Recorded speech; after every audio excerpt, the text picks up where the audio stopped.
பால் pudding எப்படி செய்யறதுன்னு பார்க்கலாம். 4 டீஸ்பூன் அளவுக்கு கார்ன்ஃப்ளவர் மாவு, 100 கிராம் அளவுக்கு சர்க்கரை, அரை டீஸ்பூன் அளவுக்கு ஏலக்காய் தூள், 6 முந்திரி துருவி வச்சிருக்கேன், 3 டீஸ்பூன் அளவுக்கு பால் பவுடர் சேர்த்துக்கலாம். 2 கப் அளவுக்கு பாலை நல்லா கொதிக்க விட்டுருக்கேன். ஒரு கிண்ணத்துல கார்ன்ஃப்ளவர் மாவை சேர்த்துக்கிறேன். சேர்த்து கலந்துக்கலாம்.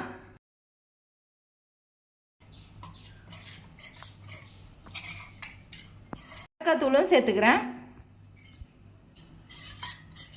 கொதிக்கிற பால்ல சேர்த்துக்கிறேன்.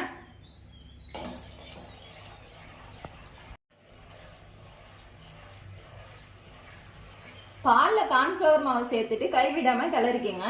இப்ப சர்க்கரை சேர்த்துக்கிறேன்.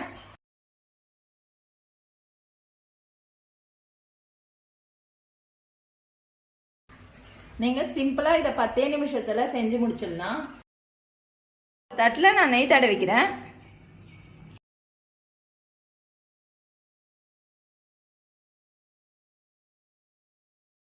கார்ன்ஃப்ளவர் மாவை நல்லா ஒரு 10 நிமிஷம் கொதிக்க விட்டுட்டேன். இப்ப நெய் தடவுன தட்டுல சேர்த்துக்கலாம்.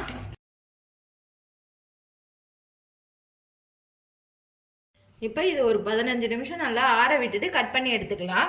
இப்ப இது மேல நான் துருவி வச்ச முந்திரி சேர்த்துக்கிறேன்.